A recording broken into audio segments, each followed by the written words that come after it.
جناب چیئرمین صاحب، معزز حاضرین، میں بہت ممنون ہوں آپ نے مجھے موقع دیا۔ جو موضوع آج زیر غور ہے یہ بہت ہی بنیادی حیثیت کا حامل ہے، اور یہ کوئی نیا معاملہ نہیں ہے۔ ہماری 75 سالہ تاریخ جو ہے اسی موضوع کے ارد گرد عبارت ہے۔ شروع دن سے ہمیں یہ معاملہ لاحق ہوا کہ عدلیہ کی آزادی جو ہے اس کو کیسے یقینی بنایا جائے، اور کیوں عدلیہ کی آزادی ہمیں ماند ہوتی نظر آئی ہر دور میں ہی۔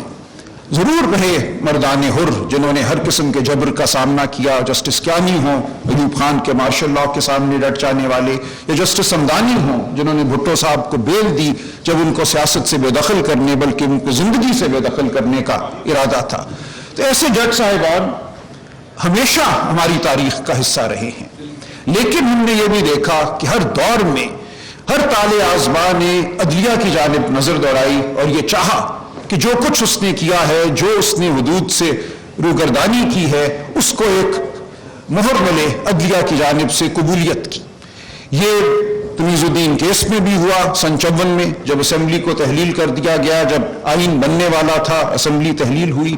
اس کے بعد ہم نے دیکھا تواتر سے کئی مقدمات ہیں ہر دور میں، جب بھی طالع آزما نے، مقتدر حلقوں نے کچھ چاہا، عدلیہ نے ان کو وہ پیش کر دیا۔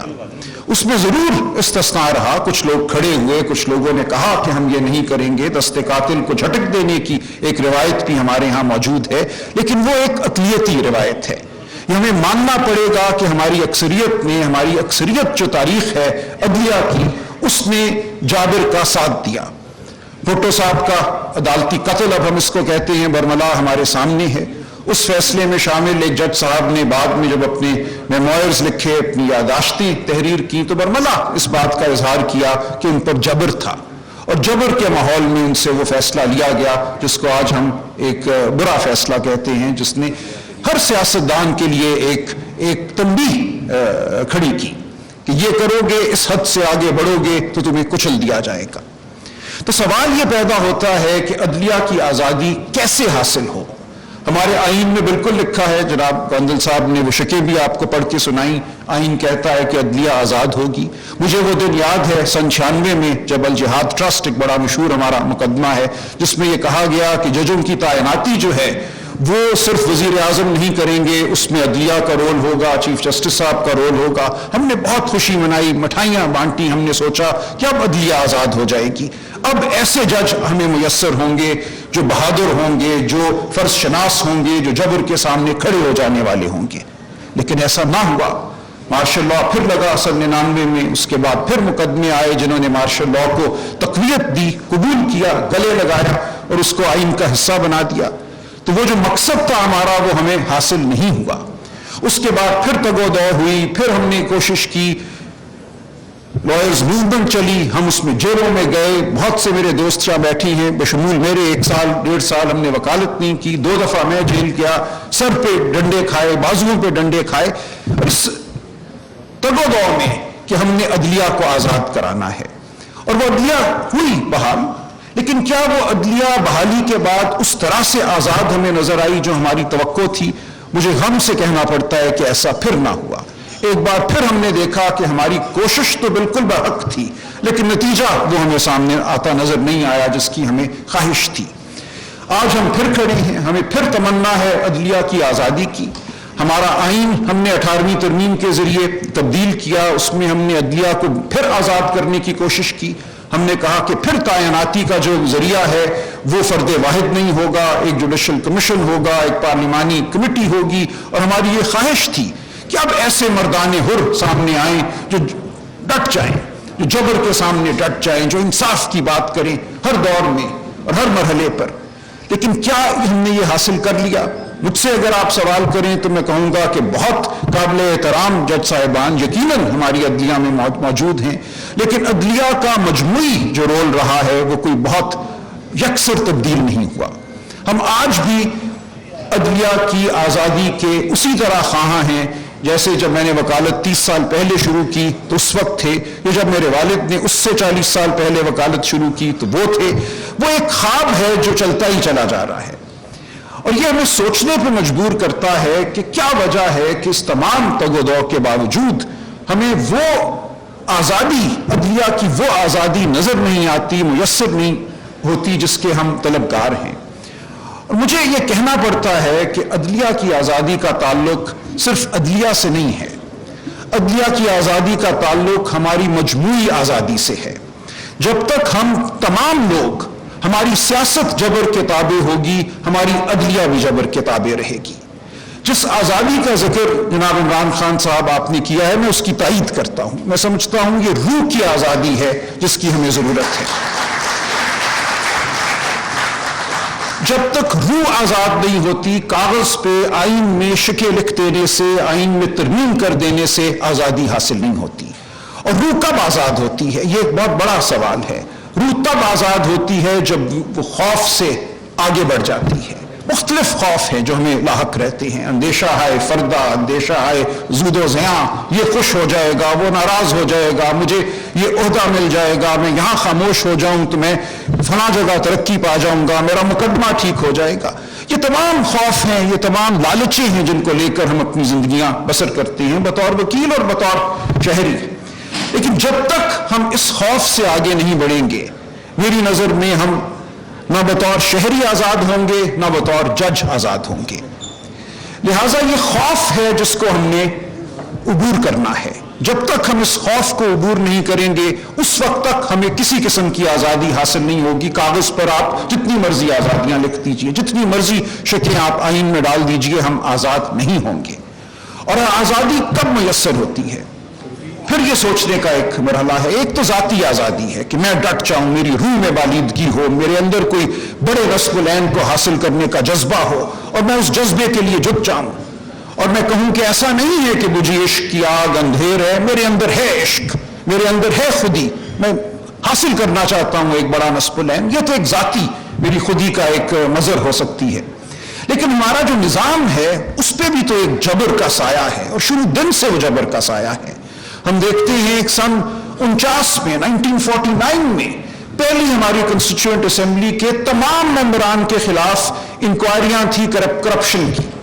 یہ ایک حربہ ہے جو ہم نے شروع دن سے اپنایا۔ ایسا نہیں ہے کہ کرپشن نہیں ہے، لیکن آپ پروڈا کا قانون دیکھیں 1949 میں آتا ہے اور اس کا پریامبل یہ ہے کہ whereas there is rampant corruption in Pakistan among the political classes، اس دن سے یہ فیصلہ ہوا کہ آواز کو ہم نے سلب کرنا ہے۔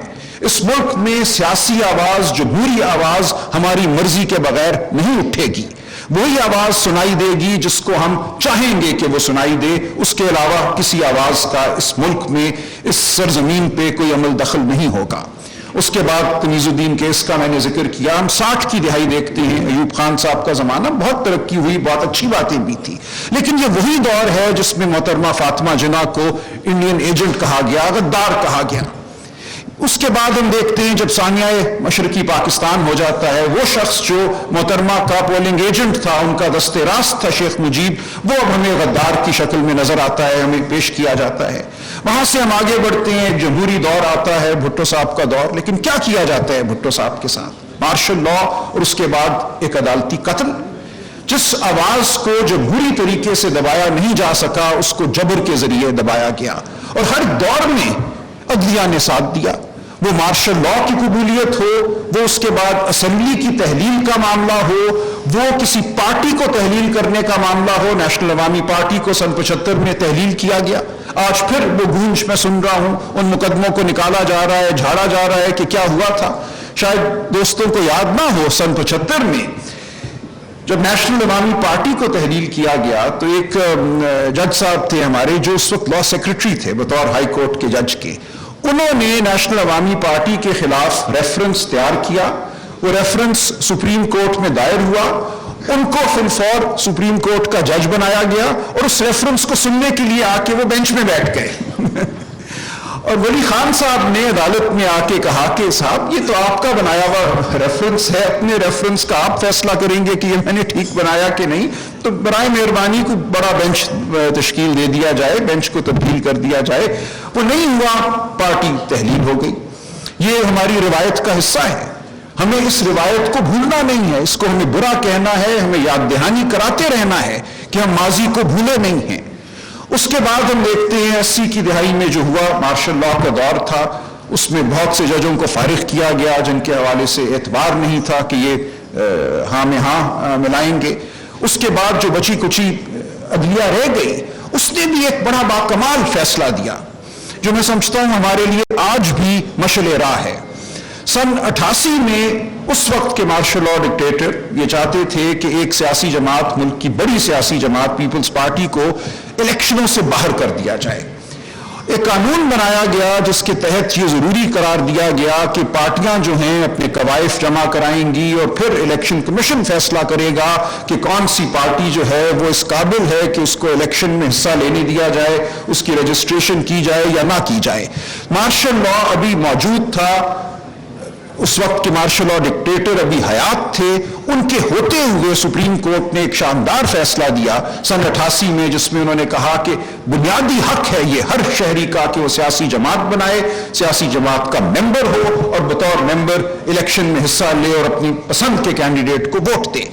اس فیصلے کو Benazir Bhutto versus the federation 1988 supreme court, میں سمجھتا ہوں پاکستان کی تاریخ کا میری نظر میں وہ اہم ترین فیصلہ ہے۔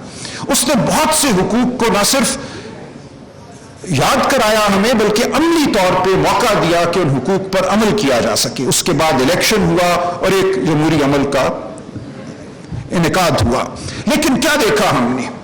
18 ماہ بعد 1990 کا الیکشن ہوتا ہے، اسمبلی کو پھر تحلیل کر دیا جاتا ہے 58(2)B کے تحت، اور پھر عدلیہ میسر تھی جس نے کہا بالکل ٹھیک کیا جناب آپ نے، یہ الیکشن سے آئی ہوئی حکومت اس قابل ہی نہ تھی کہ اس کو چلنے دیا جائے۔ اسمبلی تحلیل ہوتی ہے، نئے الیکشن کا اعلان کیا جاتا ہے، اور اس الیکشن میں جو ہوتا ہے وہ آج اصغر خان کیس کا حصہ ہے۔ اصغر خان کیس 1990 کے الیکشن کے بارے میں ہے۔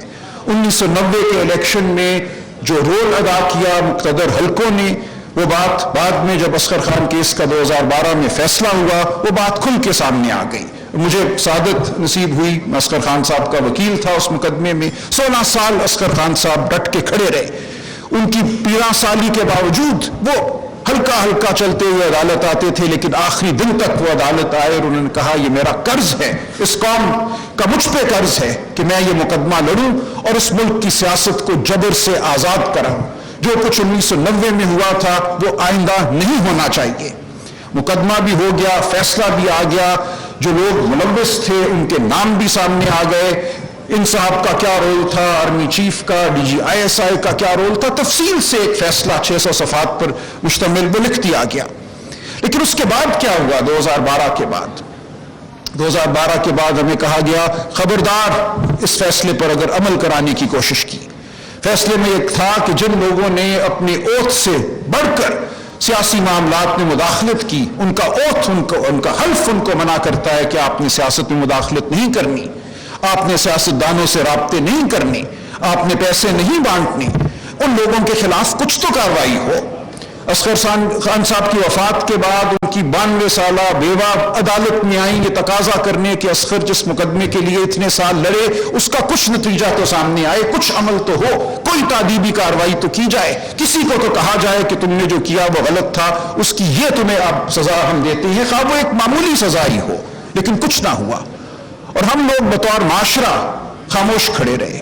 یہ کام صرف اصغر خان کی بیوہ کا نہیں تھا کہ 92-93 سال کی عمر میں وہ عدالتوں میں آتی چھڑی پکڑے ہوئے، یہ ہم سب کا فرض تھا کہ ہم اپنی سیاست کو آزاد کرانے کے لیے جد و جہد کرتے، جو جد و جہد اصغر خان صاحب نے کی تھی اس کو ہم آگے بڑھاتے، لیکن ہم نے شاید نہیں کیا اس تندہی سے جس کا یہ معاملہ متقاضی تھا۔ آج ہم پھر کھڑے ہیں اسی موڑ پہ، آج ہمیں پھر اندیشہ ہے کہ ہماری سیاست کو قید کر دیا جائے گا، ہماری سیاست میں مداخلت ہوگی، آج ہمیں پھر خوف ہے کہ عوام کی آواز کو سلب کیا جائے گا، عوام کے حقیقی نمائندوں کو آگے نہیں آنے دیا جائے گا، سیاست کے ساتھ ساتھ صحافت کا گلا گھونٹا جائے گا۔ تمام وہ اندیشے جو اس وقت تھے وہ آج پھر ہمارے سامنے کھڑے ہیں۔ میری اپنی وکالتی زندگی کے 30 سالوں میں میں نے پیش رفت ہوتے نہیں دیکھی۔ منیر نیازی نے کہیں کہا تھا، منیر اس ملک پہ کوئی آسیب ہے یا کیا ہے؟ حرکت ہے تیز تر اور سفر آہستہ آہستہ۔ مجھے تو آہستہ سفر بھی نظر نہیں آتا، لہٰذا ضرورت ہے اب کہ ہم بے خوف ہو کر یہ تمام باتیں کریں. جو کچھ میں آج عرض کر رہا ہوں اس میں بھی شاید مجھے کوئی کل سامنا کرنا پڑے کسی تعلیمی کارروائی کا، کوئی مجھے اس بارے میں گمان نہیں ہے. یہ ہوتا ہے، ہم نے بہت سہا ہے یہ. دیکھیں 2007 میں جب NRO آیا، میں آپ کو بتاؤں میں نسبتاً کم عمر وکیل تھا، مجھے ایسا لگا میرے تن بدن میں آگ لگ گئی، مجھے لگا کہ جیسے کسی نے میرے پیٹ میں گھوسا مار دیا ہے. اور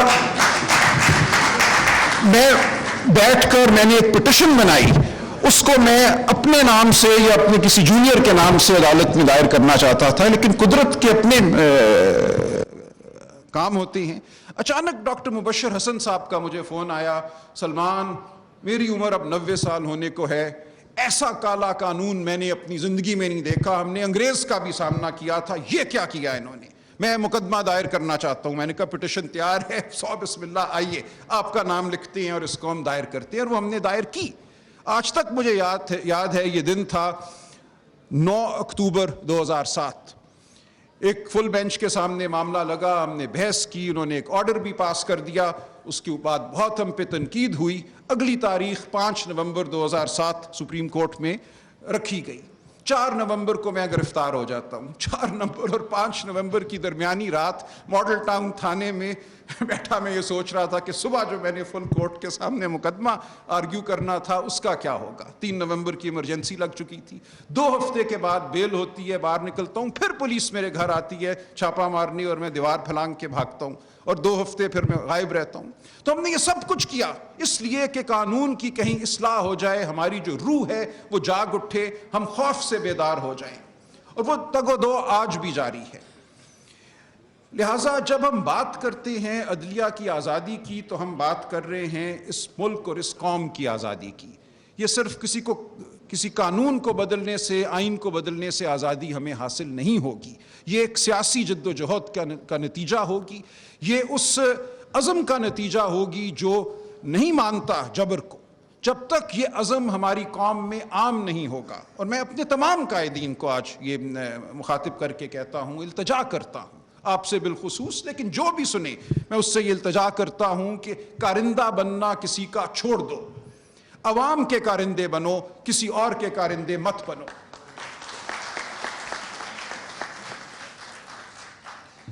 جب تک یہ نہیں ہوگا ہماری عدلیہ آزاد نہیں ہوگی. اکا دکا لوگ ہوں گے. صفدر شاہ صاحب تھے، بھٹو صاحب کا جب مقدمہ سنا جا رہا تھا ان کو ملک چھوڑ کے بھاگنا پڑا. ان کے خلاف آئیں گے لوگ، ان کے اوپر زمین تنگ کر دی جائے گی. اور یہ زمین تنگ رہے گی اس وقت تک جب تک کہ زمین کی حاکمیت واقعتاً عوام کے ہاتھ میں نہیں آتی. حاکمیت اعلیٰ اللہ تعالیٰ کی ذات کی ہے، لیکن اس کے نمائندے کے طور پہ، اس کے ٹرسٹی کے طور پہ حاکمیت ہمیں جمہوری طریقے سے زمین پر قائم کرنی ہے. جب تک یہ نہیں ہوگا ہم سب محکوم رہیں گے. عدلیہ بھی محکوم رہے گی، ہمارے دیگر ادارے، ہماری صحافت بھی محکوم رہے گی. کچھ لفظ میں صحافت کے حوالے سے کہنا چاہوں گا. جو آج ہو رہا ہے یہ ظاہر ہے ناقابل قبول ہے، لیکن جو کل ہوا وہ بھی میں عرض کروں کہ ناقابل قبول تھا.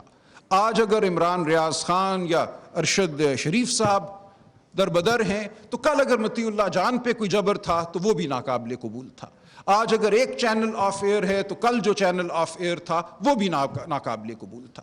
ہمیں اصول کی بات کرنی ہے، ہمیں طرفداری نہیں کرنی. ایسا نہیں ہے کہ صرف اگر میرا طرفدار جو ہے وہ مصیبت میں ہے تو میں بولوں، لیکن اگر میری بات نہ ماننے والا مصیبت میں ہے تو میں تالیاں بجاؤں. اس طرح ملک نہیں چلے گا. اس طرح اصول کی سیاست نہیں ہوگی. اس طرح اصولوں کو پائیداری نہیں ملے گی. تو میری گزارش یہی ہے کہ ہمیں ڈٹ جانا ہے. جمہوریت کے لیے ہمیں ڈٹنا ہے، ہمیں قانون کی بالادستی کے لیے ڈٹنا ہے، لیکن سب سے بڑھ کر ہمیں اپنے اندر کی جو محکومیت ہے اس کو ختم کرنا ہے. بار بار مجھے علامہ کا ایک مصرع یاد آتا ہے. قبر خطاب کرتی ہے ایک میت سے جس کو وہ قبر محکوم سمجھتی ہے. قبر کہتی ہے تیری میت سے میری تاریکیاں تاریک تر. ایسی میت ہمیں نہیں بننا. موت ہم سب کو آنی ہے، لیکن موت سے پہلے ہم نے آزاد ہو کر قبر کی جانب جانا ہے. میری آپ سے اتنی گزارش ہے. بہت شکریہ.